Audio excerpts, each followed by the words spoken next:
Hello, lovely Ned members. I hope you're all keeping very well. I think a lot of you know me. My name's Kate Bryan and I'm the art curator for the Ned. And it's nearly 3 years since we put this very special art collection together. Down in the vault is the Vault 100. It's 100 artworks, and we decided that we wanted to make quite an important statement about the gender bias in the financial industries, but of course, actually the gender inequality in the art world. A lot of people might not realise, but the art world has a huge problem for women artists being able to break through to the top. In fact, if you're a woman artist, you're probably 70% less likely to get an exhibition. Your prices would be much lower than men's work.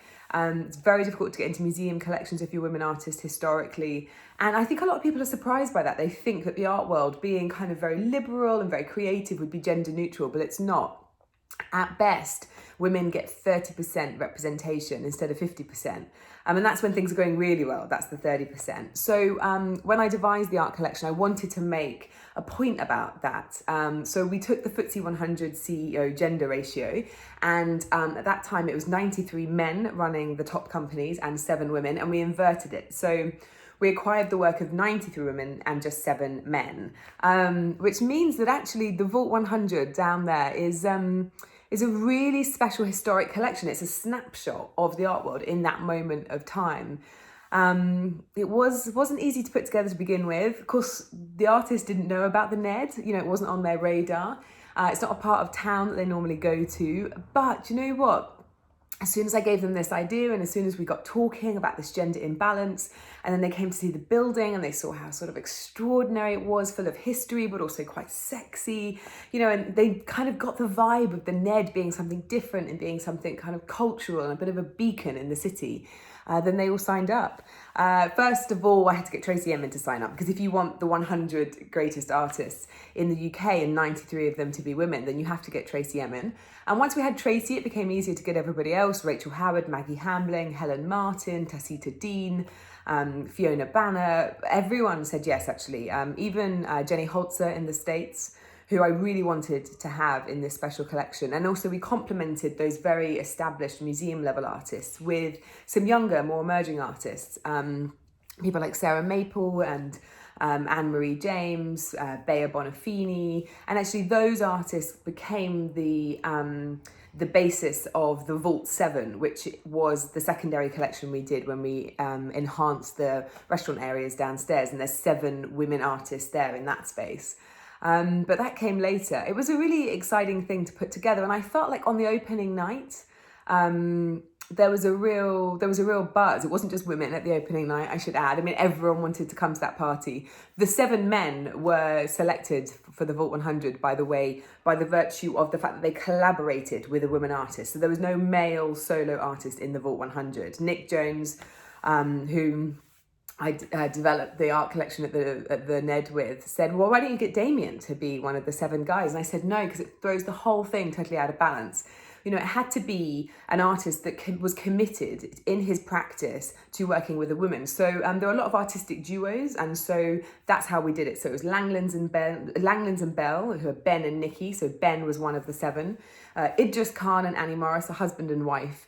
They don't normally collaborate together, but when Idris saw the Ned, when I gave him a hard hat tour, he was so impressed and he was so jealous that Annie was going to be able to have her work there and become a member, that he insisted that they make a duo together and that they give us a piece. So that was really interesting. It was the first ever duo between those guys. And I think maybe they're going to go on and make a few more pieces together. We shall see.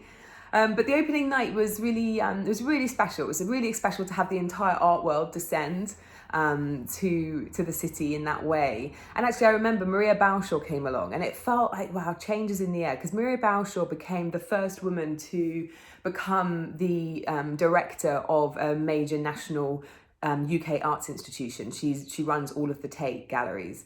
And we were like, wow, changes in the air. Like if we have women at the top, these things are going to filter down. And I kept saying to everybody, I'm really looking forward to this collection being totally out of date. I'm really looking forward to people saying, oh, 93 women and 7 men. There's no gender bias in the art world anymore. And of course, the city's totally sorted itself out. And I know I'm being idealistic. And I'm wondering if it's actually going to happen in my lifetime. Sometimes I get a bit worried that the change is happening too slowly. But that night we felt really optimistic. And actually I'm really pleased to say that massive changes have happened in these last 3 years. I feel really proud that the Ned Vault 100 collection is often cited as a kind of pioneering thing that happened in London for the conversation and the dialogue about gender imbalance in the art world. And, you know, there have been huge developments. You know, just recently, the Tate has sort of released all of its figures and shown that, you know, for the vast part of the last 2 years, they've been showing women solo exhibitions. So sort of like making up for lost time with historical artists. Around the world, in fact, there have been more solo shows by women artists than ever before. Galleries still represent more men than women, but the women number is increasing. Been some really good auction results for women artists, which really helps. If the prices are more comparable to men, then people really see women artists as serious. And I always say, actually, women artists are the bargain of this century, because eventually they will catch up. Take a Henry Moore and a Barbara Hepworth, two very comparable artists working in the same period, big, beautiful sculptures. If you like one, you probably like the other, and a Henry Moore will be 4 times as much as a Barbara Hepworth, and that can't last forever. So I always say they're a great bargain, women artists, being facetious, but actually it's true. If you're looking around at artists at the moment, look at women artists. It's really important to put your support there, but also definitely you're going to get more for your money in terms of the prestige and the gravitas, the experience, the work of the women artists. It will be excellent, and it would be a hell of a lot more money if it was by a bloke. And you mark my words, I'm going to get those prices equaled out in no time. So I think overall we feel optimistic. There's still loads to be done. I think one of the major things that I'm noticing at the moment is that although the representation and visibility of women artists is increasing, what we need to do is make sure that we don't take 2 steps forwards and 1 step back. So we have to make sure that museums acquire work by women artists so that it's there permanently, so that when everyone who is making all this noise at the moment is no longer around, then the work is still there. It stands the test of time. It's in the museum collections. When you go to see the permanent collection, not just what's on that month, but you see the permanent collection, which women are in those collections, and that's what needs to happen. We need more permanent acquisitions. And we also just need everybody to be talking and thinking about correcting this gender imbalance in the art world, because there's no reason for it to exist. I don't think any male artist wants it to exist. I certainly know a lot of women artists don't want to see male artists suffer as a consequence. There's plenty of space for everybody.